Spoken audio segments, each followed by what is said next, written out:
my eyes to see my Savior afresh. Draw me to you. Draw me to your word. Draw me to life. Draw me to confidence in these truths. Lord, help me. Help me, Father.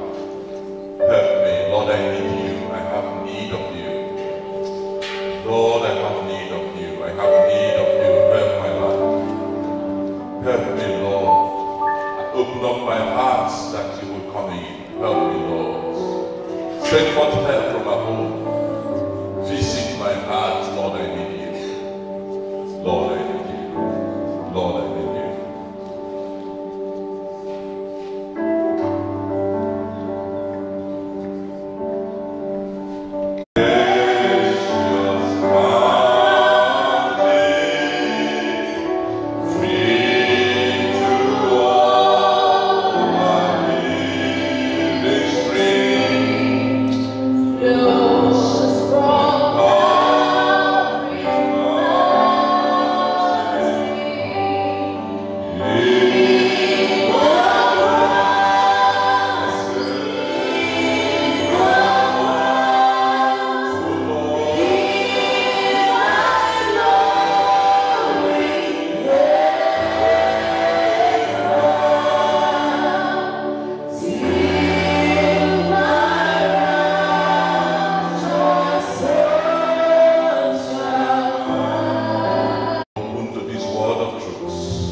I join the leadership to welcome every one of us and to particularly welcome the new students. You are not new actually, but you are new to this place. Congratulations. Where are the 200 level students? It's like you are scattered. I'm going to be fast because I've been told I have a short time to spend. Consistency in faith, Genesis 15. Genesis 15, where we took our first reading. I will labor on verses 1 to 6. Genesis 15. Genesis 15, 1 to 6. After these things, the word of the Lord came to Abram in a vision, saying, "Do not be afraid, Abram. I am your shield, your exceedingly great reward." But Abram said, "Lord God, what will you give me, seeing I go childless, and the heir of my house is Eliezer of Damascus?" Then Abram said, "Look, you have given me no offspring. Indeed, one born in my house is my heir." Verse 4, "And behold, the word of the Lord came to him, saying, This one shall not be your heir, but one who will come from your own body shall be your heir." Then he brought him outside and said, "Look now toward the heaven and count the stars, if you are able to number them." And he said to him, "So shall your descendants be." And he believed in the Lord, and he accounted it to him for righteousness. Let's also see Colossians chapter 1. Colossians chapter 1, verse 21 to 23. "And you, who once were alienated and enemies in your mind by wicked works, yet now he has reconciled in the body of his flesh through death, to present you holy and blameless and above reproach in his sight, if indeed you continue in the faith, grounded and steadfast, and are not moved away from the hope of the gospel which you had, which was preached to every creature under heaven, of which I, Paul, became a minister." Lord, reach out to our hearts this morning through these readings in the name of Jesus. You see, what is touching me in that very Colossians that I decided to bring forward, that, you see, that's a promise. He said he has delivered us. We were once, but now mercy has been shown to us, and God is ready to present us holy and blameless and above reproach in his sight, if indeed I continue in faith. If I continue in faith, grounded and steadfast, and I'm not moved away from the hope of this gospel which I have had. There's a promise for those that continue in faith. God said, I'm going to present. That's a presentation at the end of the day. If I continue, it means that if I do not continue, I will not profit from this promise. That's why I decided to bring that Colossians for us to look at. But go now to Genesis, where we took verses 1 to 6. Genesis chapter 15. After these things, the word of the Lord came to Abraham in a vision, saying, do not be afraid, Abraham. Do not be afraid, Abraham. You know, when I read this, we are looking at consistency in faith. But when I read this, I see a work that God was out to do in the life of his servant. Remember that Abraham was God's servant. And whatever I'm going to be saying this morning is a word coming to God's servants, not to everybody. You may jump out to collect promises now. Don't be fast. You need to be shorties that you are God's servant, you are God's son, for you to collect this. God came to Abraham and said, do not be afraid. That was what God brought. And God is bringing that word to you this morning. Do not be afraid. There's a level that God was trying to do in the life of his son, Abraham. That level was to avert inconsistency. What will make a man not to be consistent, the major factor, is fear. And God was coming at this time to make sure that his servant does not move away. And he came to address a strong factor in his life. In this journey on earth, one factor that is major to make you not to be consistent is fear. It's fear. And so God came now to address it. Do not be afraid. Fear is a torment. Fear derobs you of God's mercy and God's hands. Fear comes to bring you down. It's an oppression. You see, fear will shorten the hand of God to move in your life. God is mighty, but when his servant is fearful, God will look as if he's weak. God will not operate. The word of God will not function. That fear is existing. The word of God created everything. Everything you see, the word created them. But when fear is there, it will look as if the word is weak. You can no longer operate. I have to read what I wrote here. I said, fear deprives you of possessing your possession. Fear weakens the hand of God upon your life. Fear makes the devil look as if he's strong and active in your life. In fact, you know, fear is what makes you to compromise. So you see that a strong factor that we're dealing with, consistent in faith. Because faith is a belief, coming to believe. What is it that will weaken you and make you not to be consistent and to grab the promises? Number one thing is fear. And so God came this morning to address it to your own hearts. You are just coming into fancy. Maybe you have seen the 4 walls. As they are coming in there, fear of failure. Am I going to succeed? Can I really stay through? Can I make it? Fear of death. Fear of the future. You see, the natural man we have is subject to this.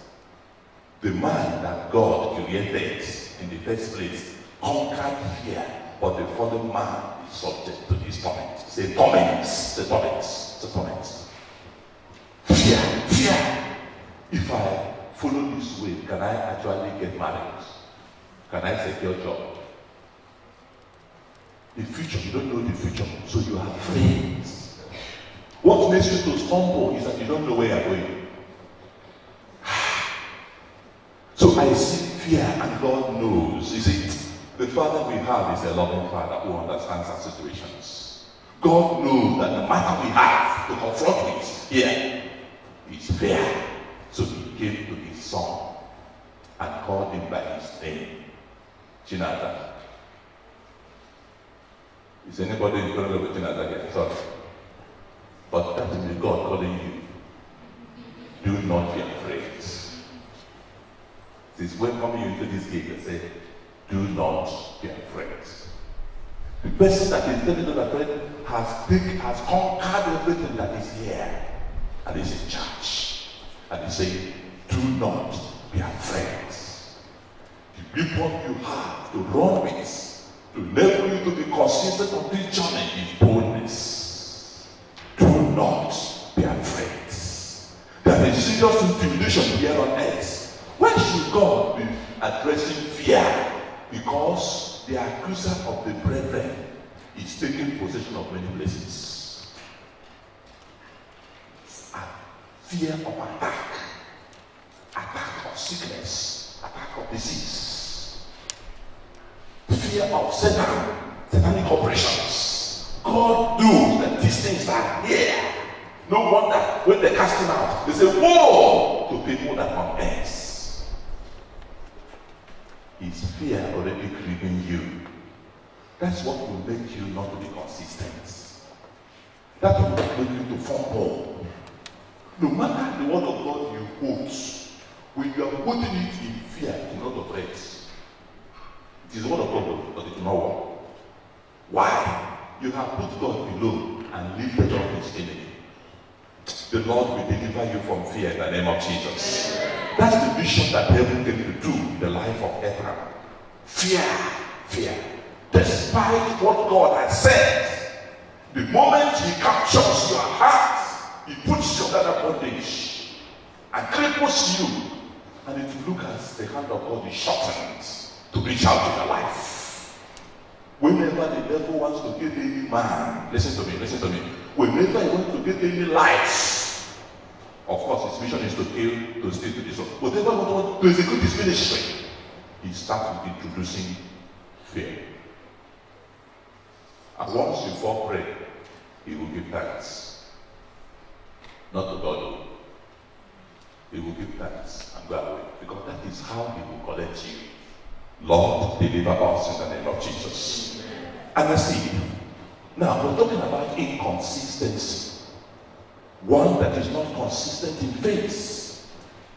How does inconsistent manifest? Because consistent has to do with also a life display. One that is inconsistent, and God is saying, grounded, rooted in this faith. If you continue, that is a continuing. God expects his servant, his son, that will profit from his promises to continue.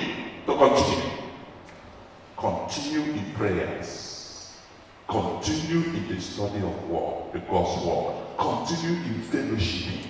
If you continue in evangelizing, in going out. If you continue, that is a continuing, and God is watching on the continuing. Inconsistency. Not a situation where your prayer life is disjointed, where you now wake wake up because fear has already gripped your heart. You wake up and say, Father, thank you for today, Jesus' name, amen. The person was like, you see, you are beginning to be inconsistent.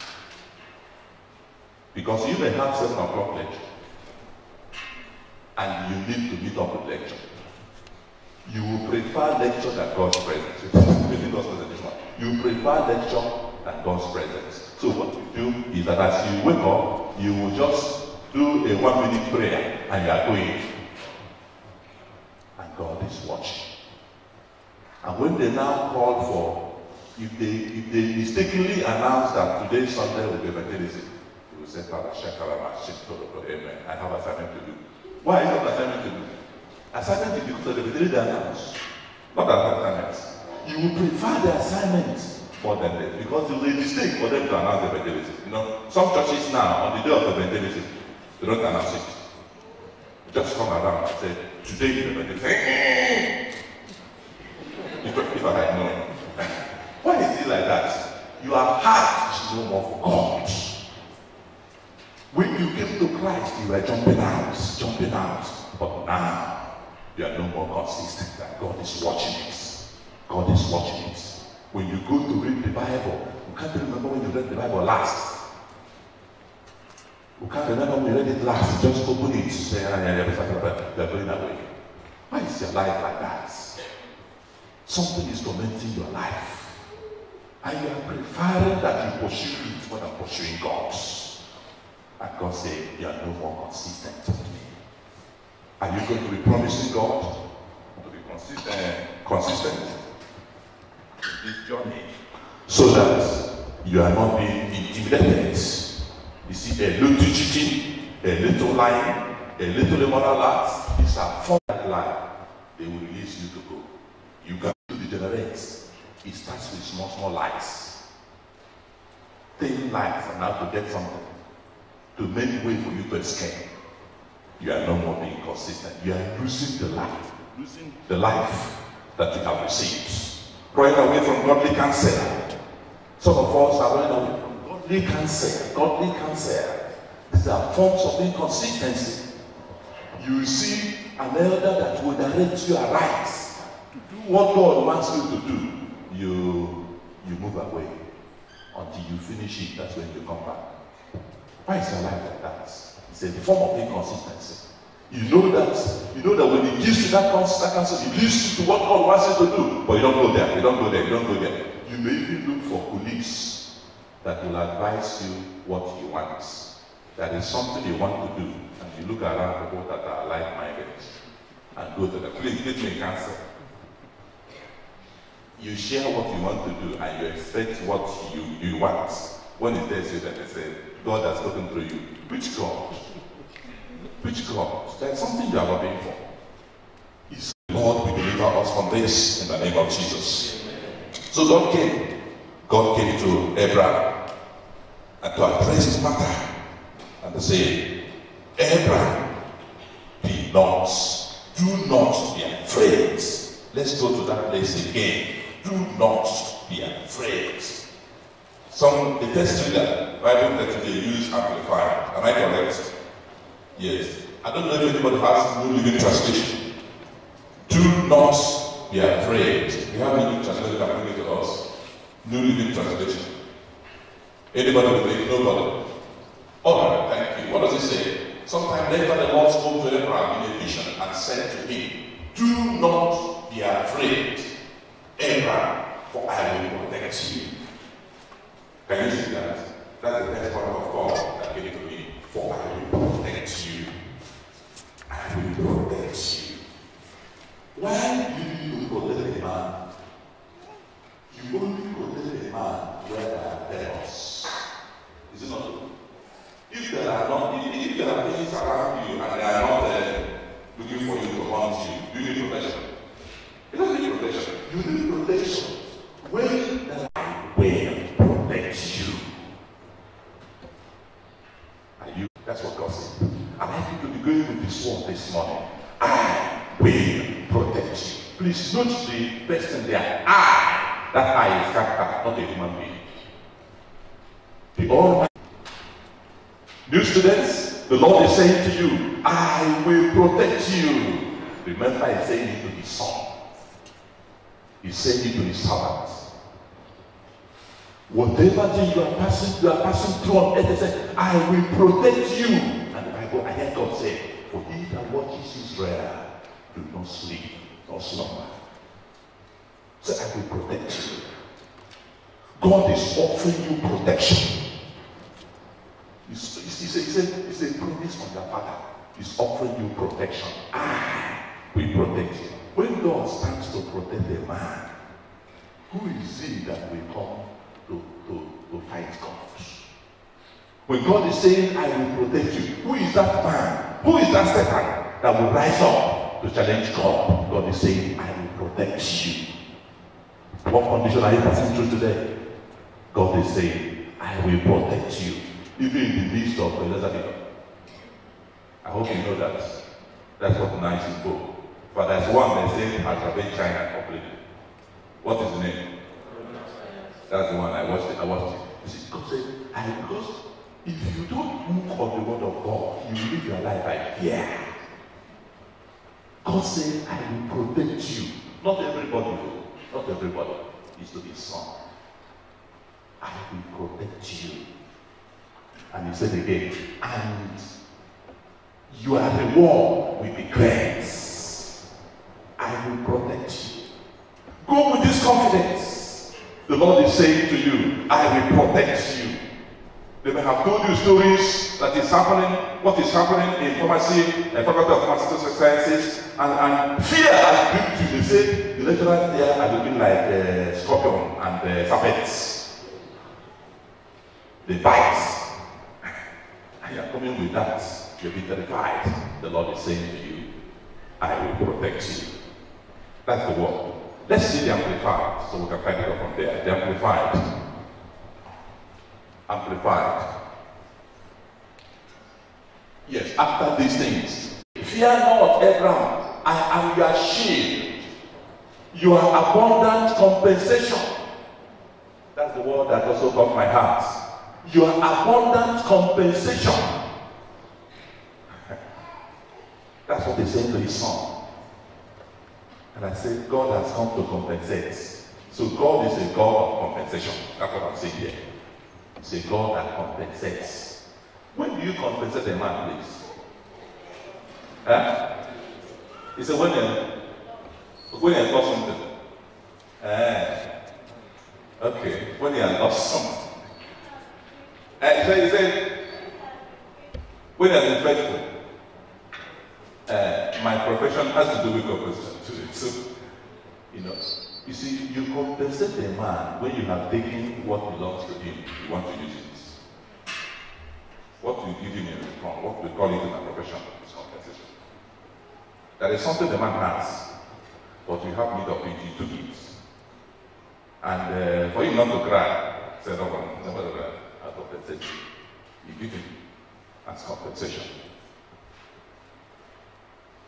And I was thinking, what is it that I have that God has taken and you want to compensate? I see my body. My body. Do you know that that was what Jesus discovered? We're told in Hebrews. He says, sacrifices and offering you do not desire, but I have discovered what you need is body. This body I give to you. Let your will be done on this body. It is the container you carry that God needs. And God said, if I collect this container to use it to manifest my glory, to manifest righteousness in this land, I will compensate you. I will be here to showcase my presence, to showcase my name, to allow people to see that I'm good. And souls are drawn to my kingdom as they see the light of light and righteousness coming from this body. I will compensate you. Compensate you. Not in heaven. You read, it is here he collected it now. It's not true. God collected your body here. He will compensate you here. And look at, in my own profession, we compensate with, we have percentages. But God said, abundant compensation. Meaning that it is not under percentage. When you see the compensation, it will thrill your heart when you see the compensation. Abundant compensation, what I'm going to give you. You know, I was shaking when Jesus came to Peter and collected Peter's boots to do ministry. I hope you know that story. I don't want to go into it. When he finished doing the ministry, same Jesus turned and said, so what have you people been doing since? He said, Kachika said, throw your nets. He threw his nets and Peter was amazed. That was where the place that came to me when I saw abundant compensation. Jesus had finished using his boats. And he now turned and said, throw the nets. When the man was saying, you don't understand, you've been laboring here. Do you know how to fish? We've been laboring here all the while. He said, throw it. He said, I thought we didn't have a deal. I take him out. In any case, because I let me just throw it because you have said it. He said, at your word, I throw this. When they threw the nets, Peter said, what is it?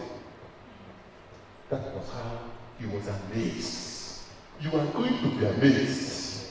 Yes. Will you allow the Lord to use your body here on earth? You are going to be amazed because you are going to experience abundant compensation. You will experience it. Here. You will experience it. Would you permit God? Would you permit Him? And He said, your reward shall be exceedingly great. Your reward shall be exceedingly. I'm also looking the word exceedingly. I now know that the person that decides to follow God will go with several exceeding reward. So their reward for your service. You see, when you render a service, you receive reward. This thing we are doing here, and God is passing through us to labor. There is reward. This thing we are doing, we are going out to preach the gospel. It's a service to the kingdom. But there's a exceeding reward. Exceeding reward is coming to us. God is faithful who has spoken. Now, having established this, I want us to follow again to look at how God went to verse, how we are in verse 2. But Abraham said, you know, I didn't know that Abraham did not understand what God was saying. I didn't know that. When God has finished saying, I will protect you, I am your shield, I will compensate you, I will reward you. Our elder didn't understand what God was saying because there was something troubling him. Look at what was troubling him. And what Abraham said, Lord God, what will you give me, seeing I go childless, and the heir of my house Eliezer of Damascus, and the heir of my house is Eliezer of Damascus. Then Abraham said, look, you have given me no offspring indeed, one born in my house is my heir. And behold, I didn't know that he didn't understand what God was saying. He didn't know, but God now said, let me show you a picture. Let me give you a pitch.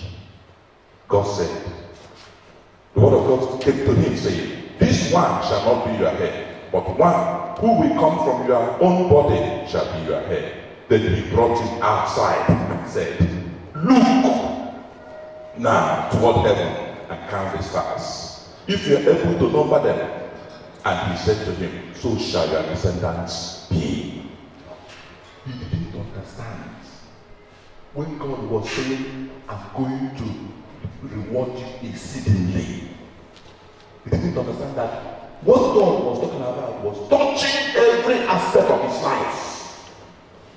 He didn't understand that God understands him, totality of him, all his problems, all his needs, and he was addressing the whole matter at the same time. But Abraham said, but there's something else you have not touched.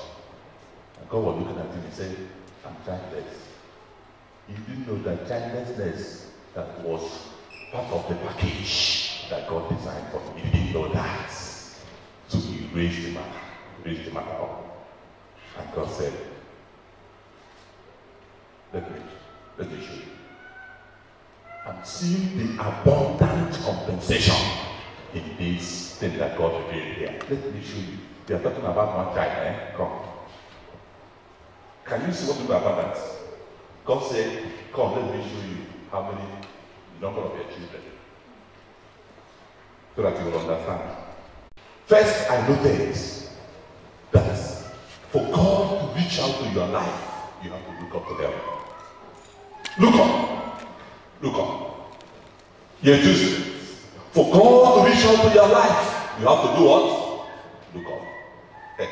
It is your blessings will come from above. Look up. Look up. Look up. Look up. I see a matter that we're dealing with this, our elder. Childlessness. God said, the solution to all you are looking for is look up. When you look up, you will see me in action. When you look up to heaven in this your journey, you will see God in action. And sincerely, what Abraham saw, he couldn't number it. Yet it was one child he was asking for. It was one child he was asking for. He didn't know that his father has plans for him that has covered every aspect of his life. But something was troubling him, eating food from his body. One child.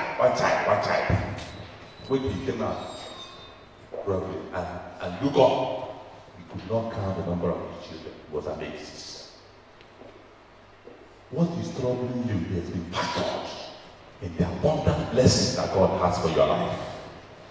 That thing that is troubling you, it has been factored in the abundant blessings God has for your life. Your problem lies that you have refused to look up. Look up! Look up! Look up! I see, as we speak today, Abraham's children are countless. Yet he was seeking for one child. Friends, as you look up today, you will see God's visitation on your lives. Don't ever look down. Don't ever look down. It is inconsistency that will make you to look down. It is this worry you are allowed to chop you that make you to look down. Look up! Look up! And keep looking up. Keep looking up. Keep looking up. Remember the issue of childlessness, the issue, whatever matter, they will not surround you. But as you look up, help will come. As you look up, help will come. As you look up, help will come. And that will be your strength. Lord, help us to look up. Help me to look up. May I not remove my eyes from where you are. This is my strength on this journey. Help me to look up. Help me to look up. Abraham was even pointing at Eliezer and said, can you see? He has explanation. Can you see? But God is saying, look up. As we conclude, there's a place that touched my heart. There's a place that touched my heart. You see, I was looking at the matter if one is not consistent. Are there dangers of inconsistency? Is there anything that could result in not consistent? My mind went to what happened to our brother, the elder, also in 1 Samuel. We read that place and we close. Okay, thank you, sir. 1 Samuel chapter 27. That story, we will not take it all through, but you see, we see our brother, the priest Eli, who has promises of God over his life. The promises of God over his life, even as we will see in Jeremiah chapter 29, verse 11, that says, he said, I have plans, good plans for you, not of evil, to give you an expected end. God has spoken concerning the house of Eli. But here comes what God said now. Because God noticed inconsistency. Yes, God has spoken great things that will take place in the house and the family of Eli and his children. But God observed inconsistency. First Samuel chapter 2:27. 2:27. It says, when they were in Egypt in Pharaoh's house, did I not choose him out of all the tribes of Israel to be my priest, to offer upon my altar, to burn incense, and to wear an ephod before me? And did I not give to the house of your father all the offerings of the children of Israel led by fire? 29. Why do you kick at my offering, and my offering, at my sacrifice, and my offering, which I have commanded in my dwelling place, and honor your sons more than me, to make yourself fat with the best? God of Israel said, I said indeed that your house and the house of your father will walk before me forever. But now, the Lord said, far be it from me. For those who honor me, I will honor, and those who despise me shall I be lightly esteemed. God said, far be it from me. Fear grieved my heart. You know where fear grieved my heart? I have noted God to be a consistent God. I have noted that when the word of God goes out, it doesn't come back for it, that accomplish all that He had said. I have noted that God is faithful. I have noted that whenever He promises, He does not fail. He brings it to pass. But I have seen what weakens the heart of God. Inconsistency. The God that has released blessings and promises, the same God went down and threw them. God said, far be it from me. Meaning that I am watching to make sure that none of the things I said before will walk over your life. Would you allow this inconsistency to rob you of the blessings that God has made over your life? Would you be clapping hands and say, God has said, I can live anyhow now. Since God has said, no, you are not going to achieve. Would you allow inconsistency? You are no more following. To rob you of all God has said, and you will be empty, wretched. Help me, O God. Deliver me from inconsistency. And as I'm stepping into this campus, as I'm coming into this school, and as I'm continuing in my studies, give me grace to continue in faith and not to look back. Let's pray together. Beginning to compromise. The thing that's the way, God. The Bible says that's the way that seemeth right to a man, but the end of it is destruction. God has withdrawn all that He has said concerning the life and His family. He said, far be it from me, far be it from me, far be it from me. How a blessed man can be called a cursed man. Can you ask God to help your own life? Lord, I'll be consistent. Promise God this day, Lord, I'll be consistent. Give me grace. Give me grace to continue and not to look back. Colossians says, if you do not look back, if you do not look back, my blessings are bound in your life. If you do not look back, if you do not go away from following, move away from following. Lord, I need your grace to continue to the end. Give me help. Give me help to continue to the end. Jesus said, as many that overcomes will receive the crown. Oh, no wonder God did not mind that the man perished, because He did not continue to the end. No wonder. All the blessings and all that the angels think to do, she didn't participate in them again. No wonder. When a man neglects God and begins to be inconsistent, he can no longer be held by God. Lord, help me, help my life. Help my life. Are there people here that are saying, Lord, give me grace, I want to? We have people here also that are not yet sons. You are not yet a son. You are not a child of God. You are just streaming. This promise, this word is not meant for you actually, but you can be a crash. You can be a